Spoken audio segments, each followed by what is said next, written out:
Michigan star cornerback Will Johnson is CB1 in the 2025 NFL draft class, and he projects to one of the best cornerbacks in the NFL. We're going to talk about that and more coming up next.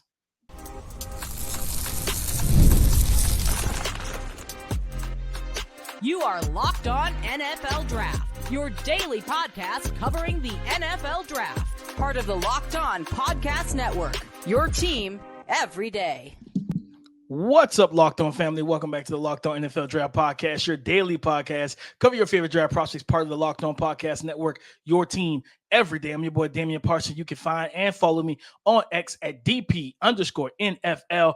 I'm a senior draft analyst, and thank you for making Locked On NFL Draft your first listen today and every day shot for being our everyday. As you know, I got to kick this intro to Mr. LSU himself, Keith Sanchez. You can find and follow him on X at The Talent Code. Keith, talk to him, baby. What's up, Locked On family? Let's get locked in. This is Keith Sanchez, the other side to this dynamic duo, man, that we like to call the Locked On NFL Draft Podcast, where we're your number one source for everything NFL draft content. I want to say shout out to our everydayers. Thank you for tapping in with us each and every single day. DP, we're deep into the Scout Notebook, man. Once again, this is another day we're going into the Scout Notebook because we have some big names, man. You're going to talk about potentially. They compare this guy to Patrick Peterson, DP. You know, we're going to have this conversation with Michigan cornerback Will Johnson. And then I'm going to talk about interior defensive lineman Walter Nolen. Was at Texas A&M, transferred to Ole Miss to reboost this defensive line. And then we're going to talk about another transfer. He was at Florida. Now he's at Georgia. Mr. Trevor Etienne, yes, the brother of Travis Etienne. We're going to have a fun conversation. But, man, before we get into this conversation, why don't you hit him with our title sponsor? Today's episode is brought to you by Game Time. Download the Game Time app, create an account, and use the code LOCKEDONNFL for $20 off your first purchase. Terms apply. Will Johnson, Keith, listed at 6'2", 202 pounds for the Michigan Wolverines. And I got to be honest about it, Keith. This young man he's good. You know, he's just good. That's the best way to put it, Keith. Statistically on the season, only on 33, he was targeted 33 times, only allowed 14 completions, only allowed 201 yards passing, had 0 touchdowns allowed in 2023, but had 4 interceptions on the season. And when you talk about just positive on the notes, technical refinement, you're talking about footwork, quick, quiet, reactive feet. Like he's very confident in his ability and his hips with the fluidity to turn, swivel, and pivot, right? Eye discipline. He's so good.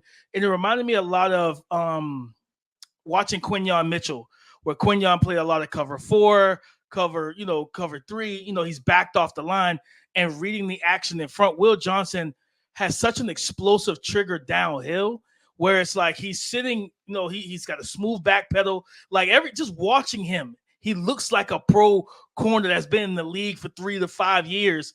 And just watching him, good hip sinkage, can click and close. There was a play against Penn State where they had a crosser from the backside of formation. They had his guy going on, I think it was a post, and he basically played trap coverage where he faked like he was taking the post, zone turn, a speed turn back downhill, and took away the over route, the crosser route, the middle cross.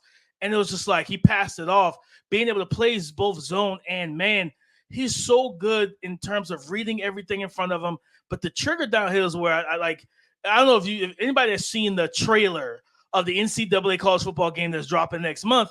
There was a play in that game where they highlighted him as one of the players in the game, talking about like the ball hawk feature, and it's the exact same play that they use in that on that hype trailer that happens on film where he's playing off and that click and close and nearly coming in with pick sixes. Like that is this young man has the ability. And you mentioned Patrick Peterson. I'm going to a different Patrick Surtain II, PS2. That is who he hit. He's reminded me of him since he was a freshman at Michigan. And I was like, man, when this young man's ready to go, he's a special talent. And I've talked highly about Travis Hunter, Keith, as a corner. Yeah. No, Will Johnson is CB1 for me. Like Will Johnson is absolutely. Now I will say, like, I'm giving him glowing reviews. Things that I saw, I was like, okay, what's going to happen with him is people, and then going back to Patrick Surtain. people said, oh, he does not going to run a 4-3. I don't think Will Johnson's going to run a 4-3. I think he's going to be 4-4. At worst, he might run a 4-5. But I think he's going to be a 4-4 guy, right? But people were worried about Patrick Surtain's speed. Then you see him against Tyreek Hill, and he's stride for stride, step for step when Tyreek Hill was in Kansas City. He did, like, the one thing I want, like, in man-to-man coverage, he's inconsistent with getting the ball, getting his head turned and locating the ball. I think he'll be in position. I think if he starts fixing that issue, he'll be able to come down with more interceptions, and then like he gets a little grabby and handsy in man-to-man coverage, and then he's like a two-hand puncher in press coverage. But everything that I've just talked about outside of not running a 4-3-9 or 4-3-1, 4-2-4, whatever, everything else is coachable, Keith. But this young man, 100%. He's CB1, and I said it that Travis Hunter at corner could be a top 5 pick. Yeah, he could be. Not with Will Johnson in this class. Like, he's Will Johnson. If anybody comes off the board at cornerback at in the top 5, it's going to be him. Okay, I have quite a few questions.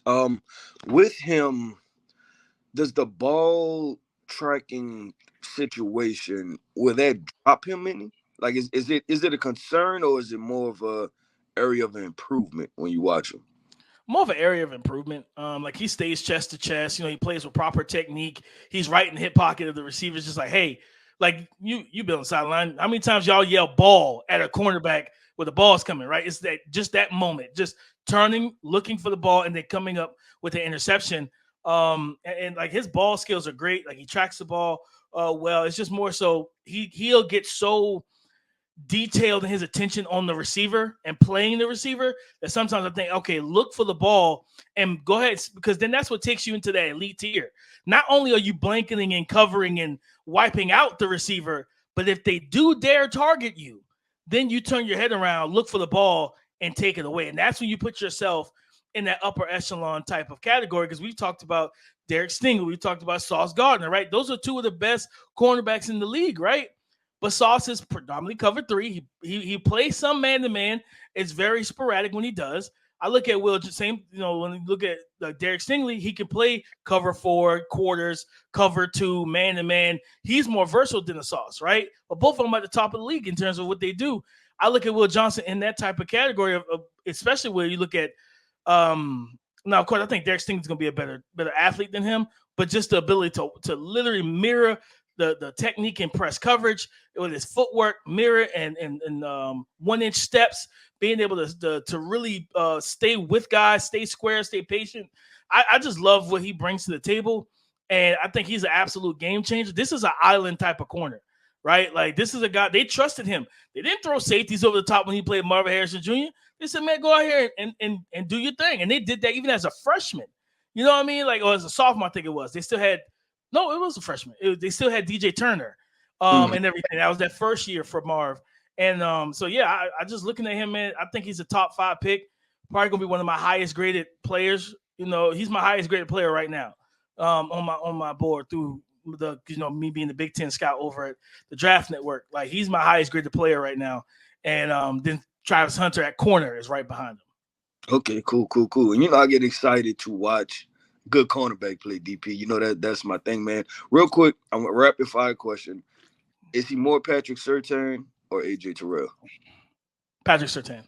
Okay, cool. Because I just feel like there's levels to it, right? I feel like Surtain, Derek Stingley are in a different level as far as when they were prospects, right? AJ Terrell, which is a good player, but I feel like he's a guy that kind of borders he's elite and he's really good. You kind of get what I'm saying? Like, it's kind of right in between there. So he's that second tier type of corner. Those guys are tier 1.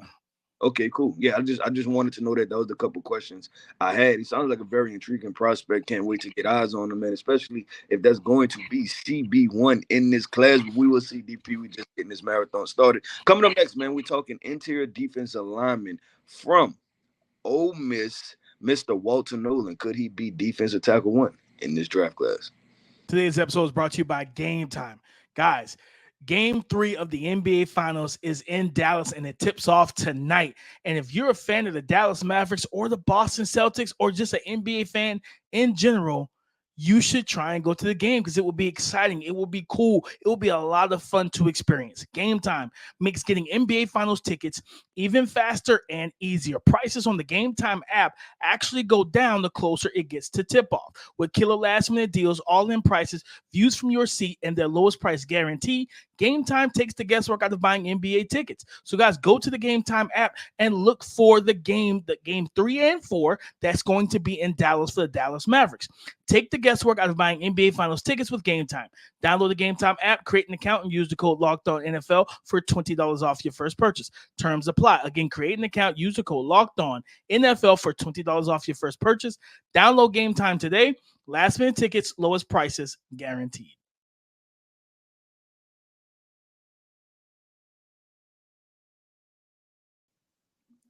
Interior defensive lineman Walter Nolen. Keith, like you say, spent the first 2 years of his career with the Texas A&M Aggies, listed at 6'4", 290 pounds. A guy that showcased some ability last year. 37 tackles, 13 total pressures, and 4 sacks on the season. And now to him going over to Ole Miss, Keith, and I think this was a highly touted recruit coming out of high school too. A guy that a lot of recruiters and schools really liked his ability, especially as that interior defensive lineman, a guy that can get after the passer, be a 3-down type of player. What did the tape tell you, and where does he win, and where does he need to improve heading into 2024? Yeah, DP, you were exactly right. This is a 5-star kid that everybody wanted in the country, right? Like he was everybody. He was part of that massive haul that Texas A&M. They have a couple other guys. Jamar Stewart to a kid out of Florida. So Texas A&M just did a really good job that year recruiting. But yeah, Walter Nolen, like you said, 6'4", 290, interior defensive lineman. The guy is talented. He's naturally skilled. You see the 4 sacks from an interior defensive line position. Being able to get pressure for interior defensive lineman, that's something that's so highly coveted now in the NFL, and he's shown that he has the ability to do it. This is a guy that you can improve his motor, but I think he has a good motor, and some of those sacks and pressures and just his impact on the field, right, is via effort. Via effort and hustle, or some of those sacks, right, where the quarterback is stepping up in the pocket, defensive lineman kind of has to retrace his steps, right, and climb back up the pocket, and that's what he can do. I think this guy has a nice blend / combination of the weight, the size, and the athleticism. Like, to me, he appears to be a fluid athlete. I'm trying to think of comparisons. We think of out of Texas A&M, McKinley Jackson came out last year, right? And McKinley was a 3rd, 4th round pick, I believe. He went a decent spot. Then he went to Cincinnati. He went to the Bengals. I think this guy's athletic profile gives him a higher upside as a football player. So you're talking about 2nd round, potential 1st round player. And some people, I wouldn't be surprised if they have him entrenched in the 1st round. He can do those type of things. I even think about the guys like the Gervon Dexters, right? Where Gervon, I think, went in the 3rd round, but early on in this process, he was a 1st round player. But yeah, we have the picture up on YouTube. I think he has more than enough arm length. Arm length doesn't appear to be a concern. He has some nuance to his pass rush, to where he'll work some different things, whether that's the arm move, the swim move, the rip move. All of that is there. I wonder if, when I was watching him, will NFL teams try to project him, because he is an athletic defensive tackle, to be one of those movement pieces along the front? Not necessarily Trayvon Walker, to where he can win as an edge rusher, but just be able to move him from 1, 3, 4 eye, do some different things with him like that. So teams that run multiple fronts, I think they're gonna find some solace in him. Improvements will probably just be consistency, man. Just consistency overall in the game. We get that from defensive linemen, right? Sometimes that's the frustrating part, but that's probably why some of the best defensive lines that we see, right, are teams that have a rotation of guys, those guys healthy. But just scouting the initial run, right, I was like, man, this guy is extremely talented. I like what I see from him. And then being in Ole Miss, I wonder what that situation look like, right? We're in the land of NIL now, where you can transfer and immediately be eligible. But the different defense, right? And now he's going to be with who? He's going to be with Pete Golden. Pete Golden has put out numerous defensive tackles, right? Like just at his time with Alabama and everything. So Walter Nolen, man, is definitely a name to look out for as far as a steady riser and a guy that was consistently climb up the draft boards. You know, when I looked at his measurements and then I looked at his body type, he reminded me of a former Aggie who's with the Pittsburgh Steelers right now, DeMarvin Leal. Yeah. Right. And when I remember you watched DeMarvin coming out of college, I think you did his report and everything over the Draft Network, if I remember correctly. Between the two, do you like who has as prospects? Who do you think was like had the higher ceiling coming out? Because I think with Walter Nolen, like you said, like the consistency, 4 sacks. Like I think this guy could be an 8 to 9 sack guy on the interior because of that athleticism and quickness and different things that he brings to the table. So would you comparing him to what we saw from DeMarvin coming out as a prospect? That's tough, DP, because and the reason it's tough because I like DeMarvin a lot. And I thought that he was one of those guys where I always use the phrase, right? Athletically advantageous situations. He played like a finesse edge rushers at times, and able to survive there because being almost 300 pounds and being able to play edge was amazing. But I always thought if he rushed and kicked down to the interior defensive lineman position, he would be a lot better. And his career has kind of sputtered or kind of transitioned to what it was from Texas A&M, talking about DeMarvin Leal. And maybe that's part because he needs to get tougher against the run and more consistent. And that's probably why I say Walter Nolen at this point. I think you feel better about Walter Nolen playing defensive tackle first and then becoming an edge rusher. If you kind of get what I'm saying. DeMarvin Leal, and it's weird, his body frame was not a tweener. His mindset and his play was a tweener. And that was a really weird, interesting dynamic for me. But I like DeMarvin Leal coming out. And I think he still can show well along that Pittsburgh defensive front. But yeah, I would probably say Walter Nolen. I like him more at this point. And I think, like I said, I think Walter Nolen has a real opportunity in the defensive tackle class to be very, very skilled and talented and climb up draft boards like just steady rise. For sure. And I mean, like this is such a good group of defenders in the 2025 class right now. If everything holds strong and all the guys we expect to declare in what 9 months, you know what I mean? Which is going to go by fast once we get to actual football season. But I'm excited to see how he impacts that Ole Miss defense, right? Because Ole Miss has always been a team that score a lot of points, but if they can get some stops and help out their quarterback, Jackson Dart, and everything else, like this team could be a team that sneaks into the playoffs. Oh, and that's part of his draft stock too. That's why that's why I'm saying, DP, that I like a lot of what I see. And I think the trajectory is going up. Now, how high the trajectory goes, that's the part where, we do this long, right? Unless it's like guys that is like etched in stone, like there's nothing this dude can really do to mess this up, right? Mm-hmm. We have our cornerback from last year, Penn State. Remember Kalen King? I had him as CB3 going to the season, and that went way south quickly. But with Walter Nolen, I even think about him having an opportunity to perform well because guess what? They went and got Princely Ewing-Mealand too. So is that going to take pressure off of playing the edge position, right? Like this is a revamped Ole Miss team, and I agree with you. If he like his draft stock is going to elevate because we know part of this DP, and we've done this long enough to feel comfortable saying this, that some part of draft is popularity, right? Like which one of these guys, shows upside and the fan bases ingratiate themselves with them and like, man, we want this guy on the team. And what happened is that Ole Miss fields a talented team. He's the face of that defense, right? He shows that he can lead a defense. You can guarantee, right, that his draft stock is going to elevate and the conversation around him is going to elevate. But DP, let's keep this thing going. Let's keep it flowing, man. Coming up next, I'm back on tap, DP. I'm staying in the SEC, man. I go to the University of Georgia with Florida transfer, Mr. Trevor Etienne, the running back for Georgia, coming up next.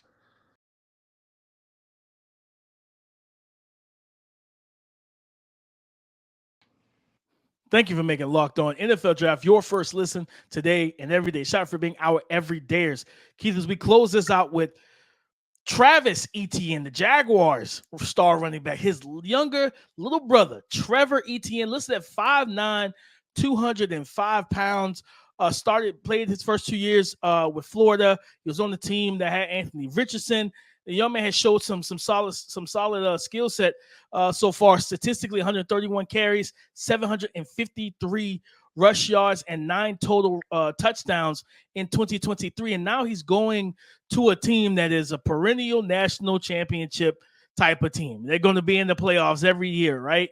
Even with 12 teams. And he's going to Georgia, who also still has a really talented backfield with Branson Robinson and everything like that, the 5-star recruit from a couple years ago. Where do you see what did the film tell you with Trevor? How different is he from his brother, and how good is he actually as a prospect? Yeah, I mean, so how different is he from his brother DP? I think that's where you start, right? Is because they both have last name. But Trevor is such a different running back stylistically, to the point to where if you had both of them on your team, they would be complementary running backs to each other. That's how you would feel, right? You put them in the game and you let them do different situations. Trevor, in my opinion, he can be outside, but he's an in between the tackles runner. One of the most beautiful things about him is his vision and contact balance, right? His ability to work in between the holes. And we can't talk about him without talking about his stature also.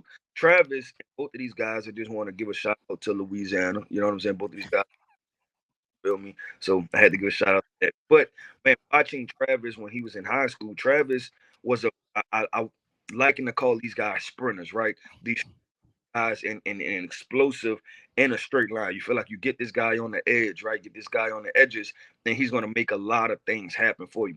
Trevor, on the other hand, this is going to be confusing through this process. Trevor, on the other hand, is a guy that you want him working the holes, right? Like working with some patience and being able, like I said, he's one of those guys that if you get early, he gets early pressure, right? As soon as he gets the ball off, he has that jump cut in his back pocket that he can use to get out the way and then get vertical up the field. Travis, 6 foot, 200 pounds. Trevor is more of a 5'8", right? 210. So totally different body types as players too. And that leans itself with him being 5'8", 210 is the contact balance situation, right? This is a guy that has really good balance. And I was trying to think of, I don't know if you have any comps, DP, but I was trying to think of some comps for him. It's just tough. Like I'm trying to, it's going to take me a minute to get to him, because I think the part that you're going to have concern with is obviously the top end speed. That's why I say you can't draw up two polar different prospects with that's brothers with the same exact last name. His thing is top end speed, right? And not that it's bad, but you don't watch him and get the feel that like, hey, right now this guy is explosive. Could it be something that he started to develop? But this is how they were out of high school too, right? Like when I remember first cutting on Trevor's film, expecting to see a back similar to Travis, and I was like, okay, I'm getting a totally different package with him, but a package that maybe DP, and you know, we talk about this, is that you watch these players and maybe they don't have the exciting skill set, but maybe they have the more translatable skill set. And as a running back, when I evaluate running backs, I look for those type of things, right? I like the contact balance. I like the guys that have the thick lowers, right? And he has all of those things. So he could enter the NFL and be a productive back. And even though he doesn't have the measurables, the height, the 4.3 40, right, be just as productive as his brother, just in a different role. No, I like that, Keith. And when you asked about a comp, I was just going through the Rolodex of running backs that's come through the league over the last 10, 12 years. And it's a guy that played at Georgia who won the Super Bowl, you know, early in his career. I think he's finally retired. Sony Michel. Sony Michel's probably about 2 to 3 inches taller. So like if Trevor is 5'9", I think Sony was 5'11", like 210, 215. But just kind of looking at him, body types were similar. How they won was similar, and a lot of people who don't know, if you don't remember, go back and check the tape, the highlights of Sony at Georgia before the knee issue became as prevalent as it was. Once he got to the league, he was elusive, he was explosive, he caught the ball out the backfield, he ran right, he did a lot of different things for Georgia because it was him and Nick Chubb. And then it was at one point where Sony went round 1, Nick Chubb went round 2. people thought Sony was the better player, where he was just a more well-rounded player in terms of where you can align them, what you can do with them, different stuff like that. Yeah, no, I agree. And another name when you just talked about Georgia running backs that popped up, and I think we may do like a draft comparisons episode because I really want to come back to this. Maybe Nolen Marino also. And I as Nolen was, but I know he wasn't known for being even in the NFL, right? But had some very productive years in the NFL. But I really do want to come back to this conversation because even when I was watching him, nothing immediately popped for me overall. But there were certain situations I was like, man, I'm trying to find this comp. But I do really like him as a productive back. I like the Nolen Marino because that's another throwback name that a lot of people probably won't, remember or think about, as quickly. But Nolen was a dog, pun intended, at Georgia. He was a dog. And I like that kind of stylistic comp as well. Trevor, I've watched him at Florida. Exciting player. He's fun. I think this past year he caught the ball more than he did his freshman year. So kind of opening that skill set and saying, listen, I'm not just a between the tackles runner. I can catch the ball in the backfield too, and that'll help him a lot. Maybe. I mean, it depends on how maybe he can go out there and give Georgia a Blake Corum type of running back. You know what I'm saying? And with the right amount of touches. That may end up being a comp for us too, right? Blake Corum. So we'll see. We just know that he's going to be in a better situation than what he was at Florida as far as the players around, as far as his offensive line. Now we just have to see how much Georgia is going to give him the football so that way the production can match the extra skill set. And I think this guy can crack 1,000 yards easily because even last year he was still splitting the backfield with Montrell Johnson, the other running back from Florida. But DP, that wraps up another episode of the Locked On NFL Draft Podcast. I want to say shout out to our everydayers. Thank you for tapping in with us each and every single day. Listen, man, I am Keith Sanchez. You can find me on X at The Talent Code. That right there is my guy, my co-host, Mr. Damian Parson. You can find him on X at DP_NFL. And like we always like to say, man, y'all come talk to us. We like to talk back. Go subscribe and follow for free on YouTube, wherever you listen to podcasts to get the latest episode as soon as it is available. Thank you for making Locked On NFL Draft your first listen today and every day. Shout out for being our everydayers. I am on tomorrow's show, Keith, with the Scouting Notebook. I want to stay in Michigan. I want to go to their defensive line. I want to go to Kenneth Grant, the big boy, the athletic, maybe – you might test similar to Jordan Davis did at the Combine. If you watch the tape and seen some of the freakish things he's done on tape. So I'll bring him on the show. You bring his Scouting report on the show tomorrow, Keith. So guys, come and join the conversation again tomorrow on the Locked On Podcast Network. Your team every day.